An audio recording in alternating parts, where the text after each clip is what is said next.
Armed with a razor-sharp fillet knife in his pocket, he had considered cutting my throat. I believe my human animal kept me safe that day, and I'll explain in this episode of Chronicles of a Culture Changer.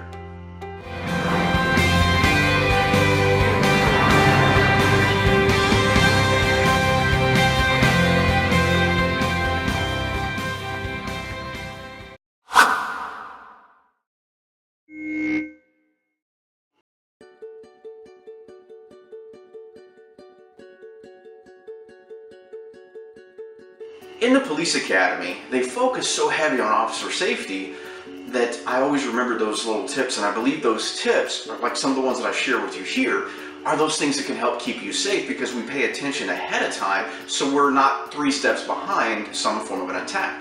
One of the things that they had taught me in the police academy that I always tried to live by was that nobody beats you out of your car. So it's raining, and I'm following our sergeant back to the station. It's a brand new PD that's been built just at the edge of the city limits, so there's still a few woods and stuff like that around. The rain isn't like this super heavy drenching rain, but it's enough that you'd want to have an umbrella or a raincoat or something like that. So I made the turn off the service road, and as we did, I just happened to catch some movement out of the corner of my eye. And as I went a little bit further, my brain said, why in the world did that guy not have a raincoat on or an umbrella, and why is he coming up out of the woods? It's just a real quick thing through my brain like that. So doing what any cop would do, I'd go, let's go see what he's doing. So I make a U-turn. The sergeant had continued on down. I make a U-turn, and I go back, and by the time I've made my U-turn and begin to pull off the shoulder, this guy is already up onto the roadway halfway across the road, and my brain immediately there said, there's no way he could have made it up that quick unless he ran. And so my mind thought that was odd. Again, this is about human animal and intuition. So I throw the car up in park and I jump out, don't even have a chance to grab a raincoat, a hat, or anything else. Like I said, he's closing the gap, and I'm like, hey, do me a favor, step around the front of my car for just a minute. So I put him in a tactical disadvantage for just a moment. In other words, I give him something that he has to negotiate should he want to get to me. So I put him towards the front center of my patrol car, and I'm behind the wheel of the driver's side, right there at the front. So there's just the corner of the car separating us. I asked him where he was headed, and he does the whole going to a friend's house, or what's your friend's name? As soon as he says that, I'm like, yeah, this is not good. Something's not right here. Don't know what it is yet, but I'm getting that feeling something's not cool. I ask him for his ID. As he reaches back for his ID, for whatever reason, I created some space, backed up just a hair, broke the locking mechanism free on my holster, and brought my right hand up. I didn't do anything, threatening towards him, but then he goes, I don't have it.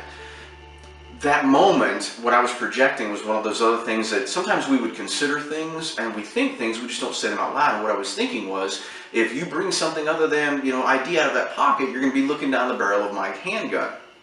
He didn't bring anything out, therefore I did not remove my weapon. So since he didn't have ID, I asked him for a name and a date of birth. He gives me a name and date of birth that checks out. So I'm still getting this feeling. I asked the dispatcher, because something still wasn't sitting right, I was like, hey, do me a favor, run pedigree, which is just where they tell us a little bit more about height and hair color and eye color and that sort of stuff. Well, this guy should have been shorter than what he was, and he should have had like blue eyes instead of brown. That's when I went, man, something's not cool here. I need to take this guy to the pokey.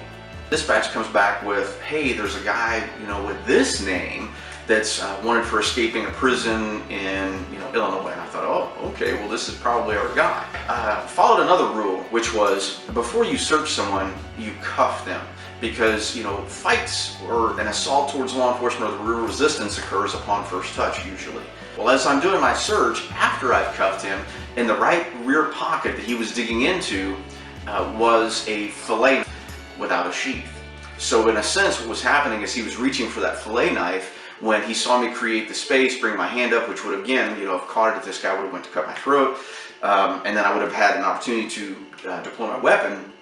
He sensed that he wasn't going to be able to pull that off, so therefore he didn't draw the knife.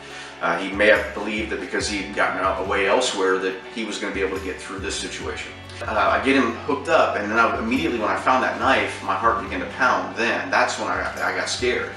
So I hook him up, get him in the patrol car, and I use another trick that somebody had said. Now mind you, back in this day, The automated fingerprint system didn't exist yet. So like right now you can go to PDs and they have like a live scan, so they can actually run fingerprints and in 10 minutes tell you, who this person is. Well, a while back we didn't have that. Somebody actually had to look at each fingerprint to see who someone was. So somebody told me about using a story on an intoxicated guy about saying, yeah, I'm gonna take you back and put his hand on, this machine. It's gonna tell us who you are. I'm just gonna put his hand on my copy machine. That's it. I bluff him. And so I tell the guy, I look up in the rearview mirror, I said, man, that's fine. You can keep lying if you want to. I said, I'm gonna take you back to the station. I said, we've got a fancy machine, which we did not. It was gonna be a copy machine. I'll put your hand on there and scan it. A couple minutes later, I'm gonna know who you are. And so then he admits who he was, that he was in fact the escaped prisoner from Illinois. Gave me that opportunity, so I felt like, well, now I'm going to ask him. So I looked up in the rearview mirror as we're heading to the PD, and I said, man, why didn't you cut my effing throat? And he looks up at me, and he says, in just this cold, he said, I really wanted you. He said, I'd have got you before you got out of your car. So see, what that told me was, the moment he saw me, and he saw me turn around, in that instant, what I'm hearing was that's why he ran up onto the road. If I'd have sat in my car, he was going to try to get me while I was still in my car, because he was one of those ones, I ain't going back to jail, I'm not, So let's make this make sense. Because of awareness, meaning training and experience, we build some form of human animal. Whatever that training and experience is, it can be based on a medical call, it can be based upon use of force, it can be based upon anything, whether it's how to hammer a nail, how to chop wood. There are things that you do through your learning that tell you this works versus this doesn't, or this is normal and this is not. So the guy being in the woods, coming up while it was raining with no raincoat, no umbrella, was the first thing that made my cop mind go, that's odd. So as I spin around, warning number 2, how did he get up on that road that fast? The next piece was somewhere with how he reached for his pocket for his identification, and he's like, oh man, I don't have it. In that moment, he must have done something that my human animal said, this is dangerous. Otherwise, I didn't stop every single person at the moment I asked them for their ID, pull my pistol out and stick it in their face. This guy had done something that my brain, based upon training and experience, said, this is not cool, because this is what's normal, or this is normal for cool, this is not normal. And what he just did was abnormal for his behavior versus what he was saying to me. I almost quit copping that day, because it dawned on me that afternoon how close I really came to dying. One mistake, one moment in time of not listening to the human animal, and I could be dead. So I'm begging you, I implore you, as you take this example, and we have several others as we go through these episodes of Chronicles of a Culture Changer, you are your best weapon of self-defense. Your intuition, your human animal, paying attention when you get that, something's not right here, or why did I feel that? When you get that, listen, because it kept me alive and it can keep you alive. Well, I'm Teitsort. Thanks for watching this episode of Chronicles of a Culture Changer. We'll see you soon.